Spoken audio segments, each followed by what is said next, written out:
passionné de peinture, design et décoration. J'évolue activement dans les arts et de la culture au Sénégal avec ma galerie. Voilà, j'ai formé des jeunes dans mon atelier et tout. Et depuis certaines années, je suis tombée malade, je suis à Paris pour des soins. Mais j'ai la chance d'être entourée par de belles personnes et je continue ma carrière artistique. Pour démarrer ce panel, je vais appeler l'intervenant à qui j'ai beaucoup de respect pour lui et je vais vous présenter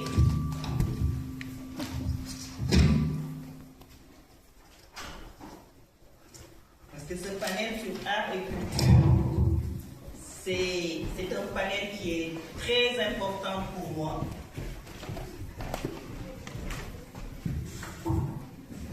C'est un panel qui est très important pour moi, qui me parle, parce que quand on parle de l'IA comme levier pour l'entrepreneuriat féminin, la création, comme je suis dans la création, donc ça me parle. Et c'est sûr que comme l'IA est dans notre vie quotidienne, donc ça va parler au public. Je pense qu'on pourra bien échanger sur ce panel.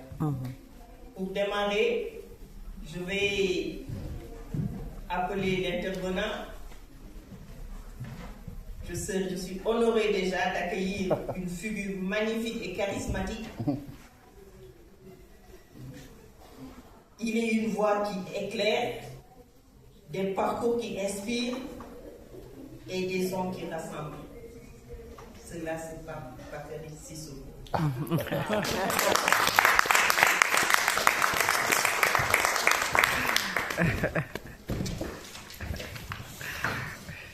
Merci, Pape. Il est philosophe, conférencier et formateur interculturel.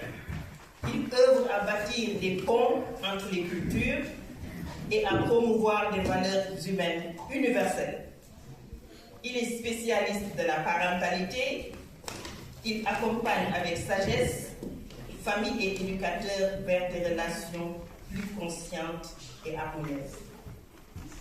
Mais au-delà de son expertise, il incarne une générosité sans limite, un véritable sens du partage, une bienveillance constante, un humanisme profond et une grande humilité. Sa parole à la fois profonde, accessible, nous invite à réfléchir, à grandir et à cultiver l'art de vivre ensemble. Sans tarder pas, je vais rentrer dans le vif du sujet. Quand on parle de la création, est-ce que l'art ne remplacera jamais la créativité humaine?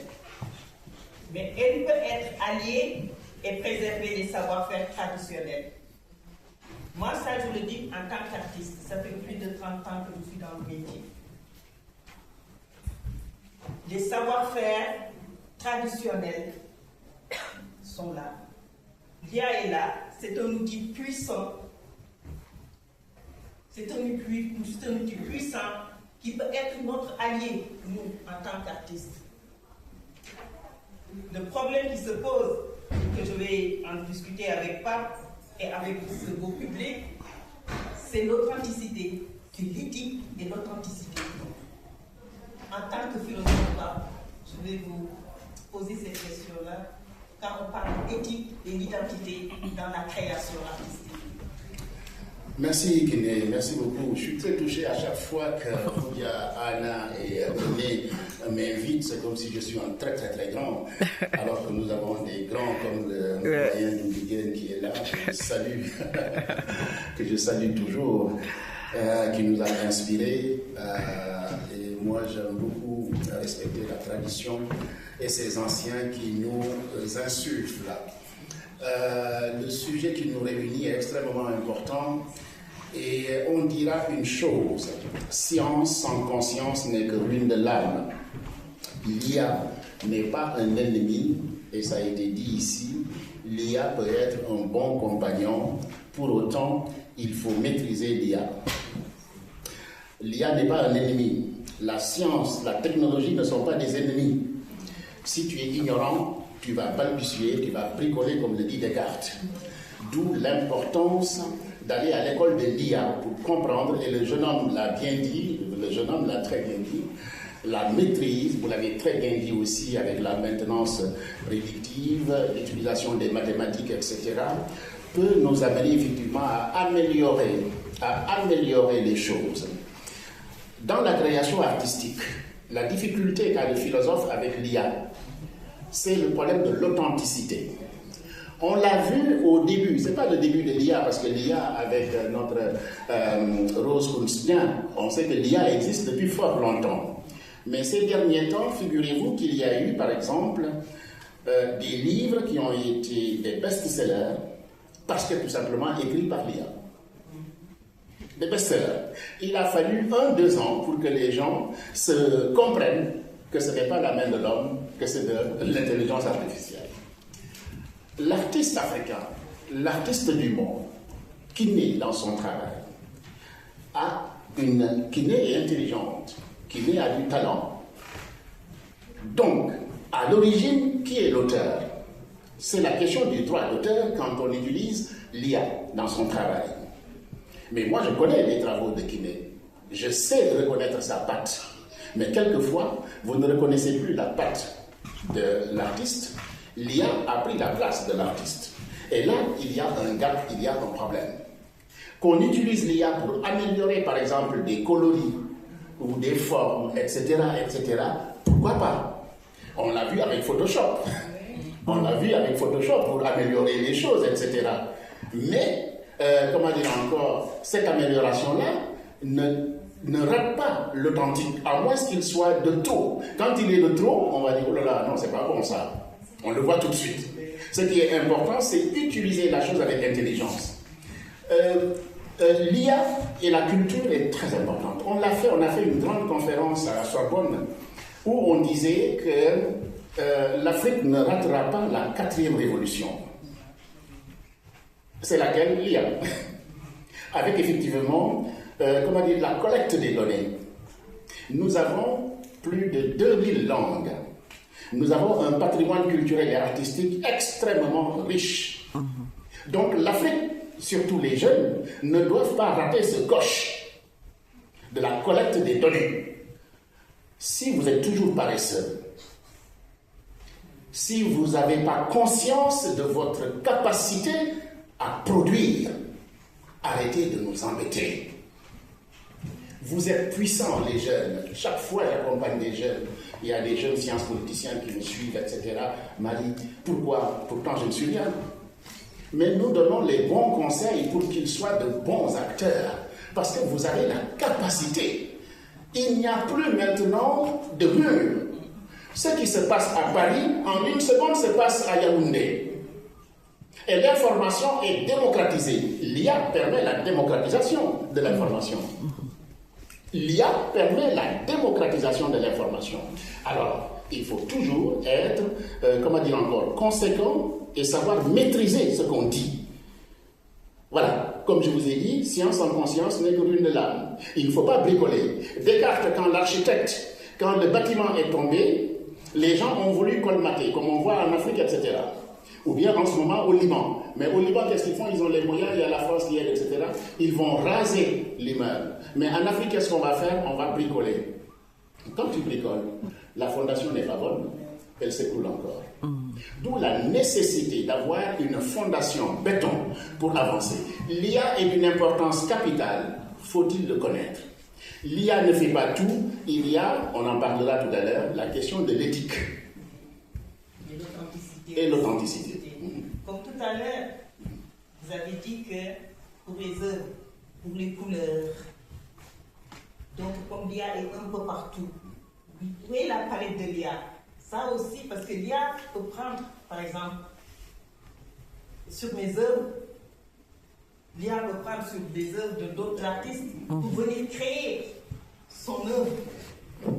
Donc, les œuvres de l'IA, pour moi, il n'y a pas d'authenticité. Et puis, parlons du droit d'auteur. Ça aussi, c'est un véritable problème. Tu as raison. L'IA, sa capacité, c'est d'aller piquer.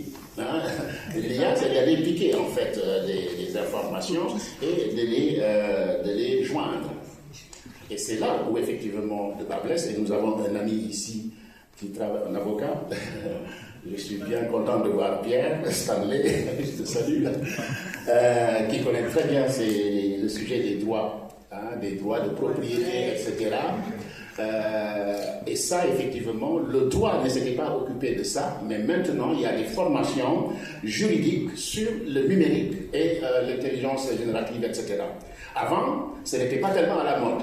Mais maintenant, comme l'IA est omniprésente dans notre vie, ben, il faut que les juristes s'interrogent et l'interrogent, parce que je vais piquer quelque chose de Kiné. Mais quels sont ses droits? Quels sont ses droits? Elle produit, elle travaille, mais elle n'a rien. L'autre va capter. D'ailleurs, c'est pourquoi, et notre ami Blaise n'est pas là, qui travaille beaucoup sur la protection des données, comment est-ce que je sécurise mes données? Comment je les sécurise? Parce que tout ce que vous mettez sur le net, etc., ben, l'IA va le chercher. C'est ça sa palette. Et c'est ça sa palette. Voilà. Mais le juriste qui est fin va comprendre et peut-être pourra nuire effectivement à ces gens qui sont des voleurs, il faut dire la vérité, qui sont des voleurs. Mais quand ils volent, c'est parce que nous, on a mis à disposition la chose et qu'on n'a pas protégé. D'où la nécessité de protéger ces données. Propriété intellectuelle et industrielle. On doit maîtriser l'outil. On doit maîtriser l'IA. Parce que ça peut être très profond. Il y a des profits, il y a des progrès. Ça peut être accélérateur même de nos recherches. Par exemple, tout ce qui concerne la production, sur l'industrie, sur l'artisanat d'art. Tu as parfaitement raison, et notre amie Suzelle travaille beaucoup avec les artistes quand tu les protèges, hein, parce que nous avons beaucoup d'artistes qui ne sont pas protégés du tout, qui sont nus. Et Suzelle est là, tout son travail, c'est d'organiser les artistes, les créateurs, pour les organiser, les guider, etc. Parce que qu'est-ce qu'ils disent? Ah, c'est pas mon domaine. Oui, c'est pas ton domaine, mais trouve quelqu'un pour qui c'est le domaine et qui va te conseiller, etc. Mais souvent, nos artistes sont savants en tout et veulent tout gérer. Alors que maintenant, il y a ce qu'on appelle la spécialisation qui fait que plus on a des outils, plus on te pique ce que tu as créé. Il y a tellement d'artistes pauvres en Afrique. Il n'y a pas qu'en Afrique. Tellement d'artistes talentueux, mais d'une pauvreté maladive en Afrique. Partout où vous allez. Hein. Même par exemple, vous avez vu le vol qui a été fait sur les aborigènes. Hein, qu'on a mis sur le billet de banque en Australie, etc. Voilà. Mais heureusement que les aborigènes ont fait des études et ont compris et ont porté plainte et ils ont gagné. Donc, comme je le dis toujours, allons à l'école du savoir. Écoutez, allons à l'école du savoir. Moi, je suis un boulimique du savoir. Je fréquente, les 80% sont les très grands. Souleymane Bachir Diagne, Djibril Samb, le doyen Doudou Diène, Anna, tous ces grands. Voilà. Et cette fois, j'ai dit aux jeunes, allez chercher le savoir. Quand vous rencontrez les gens, demandez qui vous êtes, cherchez, cherchez, cherchez. Voilà. Si vous restez dans votre coin, vous n'aurez rien. Vous n'aurez rien. Donc, il faut aller au charbon, il faut aller chercher. Et voir les opportunités que l'IA nous offre. C'est ça. Accès à des marchés. Moi, j'ai utilisé l'IA. Bien sûr. Par exemple, pour des recherches, pour des outils de création, par exemple, voir les catalogues sur les musées, voir les tendances. Ça, c'est très important. De voir voilà, l'accélérateur. C'est ce que je te disais, Kéné. L'IA permet la démocratisation du savoir. Voilà. Il y a une critique facile, l'IA n'est pas bien, etc. Moi, je n'entre pas dans ce truc-là. C'est tout simplement, quand tu sais, tu l'utilises bien. Quand tu es ignorant, tu bricoles. Et bricoler, c'est pas bon. C'est aussi simple que cela. Mais l'IA, quand on l'utilise, oui, on voyage. On voyage. On voyage. Hein? On arrive à faire des résidences artistiques. On peut se connecter avec d'autres artistes. C'est ça.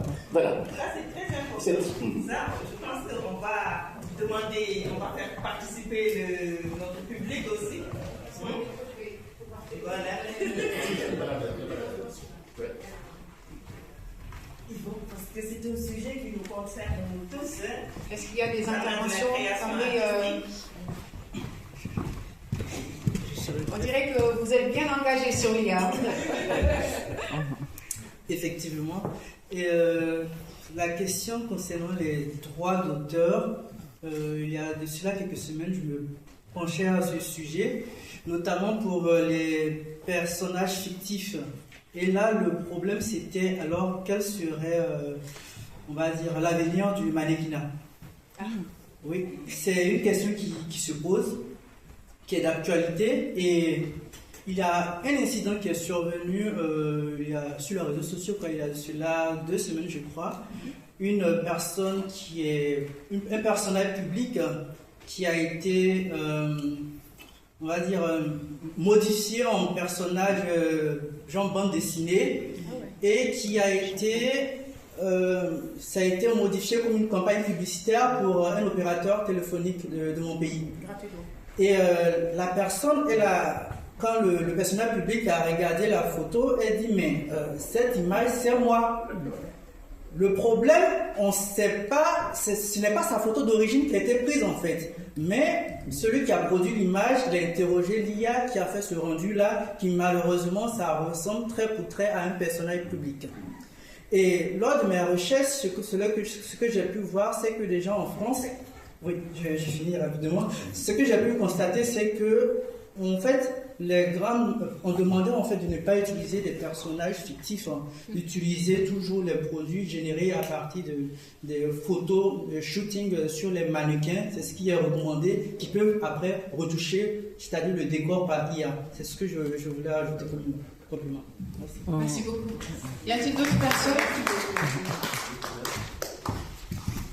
Est-ce que vous avez le choix? Dans tous les cas, je les prenais. Bonsoir à tous Merci. et à toutes.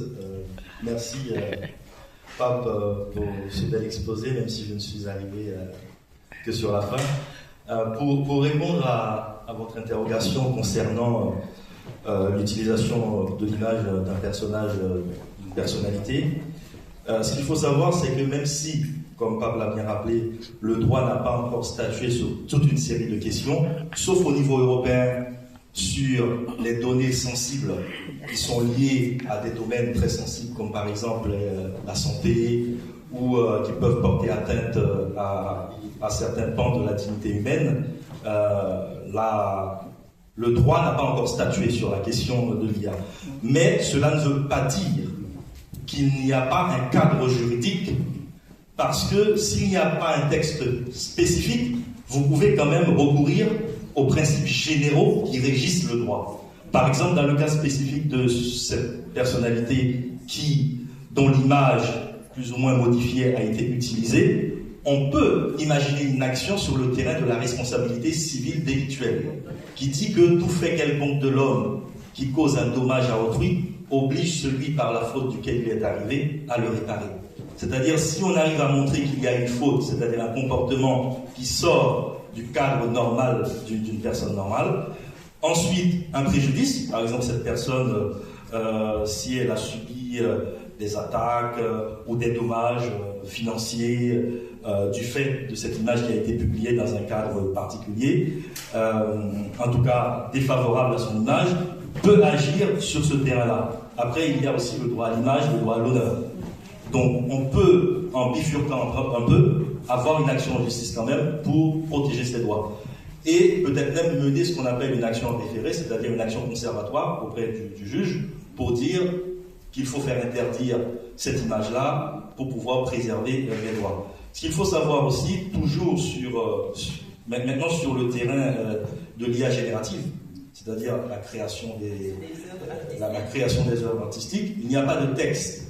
Mais moi, je dis souvent, en tout cas c'est ma position, qu'il faut recourir aux avocats ou aux juristes, qui sont vos conseils, pour régir vos relations avec les plateformes par le contrat. C'est-à-dire, lorsque vous allez faire un contrat ou vous allez utiliser une plateforme d'IA générative, la question que vous devez vous poser, c'est est-ce qu'il y a des conditions générales d'utilisation qui sont édictées et que je signe dans ces conditions, qui a la propriété de l'œuvre? Je pense que les conditions d'utilisation doivent le dire. Et si les conditions d'utilisation ne le disent pas, si vous avez une marge de négociation, parce que des fois on n'a pas de marge de négociation, on est derrière un ordinateur. Mais si vous avez cette possibilité-là, il faut par le contrat enrichir tout ça. C'est important. Merci. Excusez-moi, mais le temps nous étrangle, donc du coup on est obligé de respecter un programme chargé mais strict. C'est vrai, c'est tellement intéressant et qui nous interpelle tous. De toute façon, on pourra continuer. La création. Oui, on pourra continuer la discussion lors du cocktail. Donc je vous laisse conclure, parce que là c'est l'heure de. Pour conclure, déjà un immense merci. Un immense merci pour ce moment riche. Parce que je sais que quand on parle de l'IA et la création artistique, on peut en parler jusqu'à demain. Merci, mais c'est notre créativité, c'est notre éthique et notre solidarité qui en feront le levier de progrès. Continuons à en parler, à nous former et à innover ensemble. Moi, je dirais tout simplement qu'il faut aller chercher le savoir. Senghor disait que la culture et les arts sont au début du développement, on s'est moqué de lui. Et vous avez aux États-Unis la fondation, une grande fondation Kennedy Center, qui génère beaucoup. L'industrie des arts et de la culture est d'une importance capitale. Et nous avons un grand vivier en Afrique. Nous avons de grands créateurs en Afrique. Pour autant, il faut qu'on les aide, qu'on les accompagne. Il n'y a pas de système d'accompagnement et d'encadrement. Donc, tout notre travail, c'est d'encadrer effectivement ces créateurs, de les accompagner, d'aller chercher dans notre patrimoine. Je faisais une conférence il n'y a pas longtemps sur les langues inspirées des travaux de Cheikh Anta Diop, les langues, etc. Mais comment voulez-vous comprendre la politique qui est écrite en français ou bien en anglais alors que je suis lingala ou wolof? Je termine là.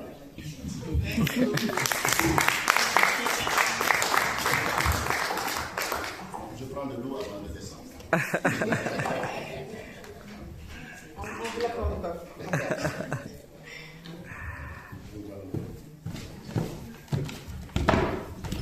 Tu vas nous donner une minute quand même. Oui, je ne chasse pas, il n'y a pas de souci. C'est que j'ai un horaire et comme je dis, quand le doyen est là, il faut...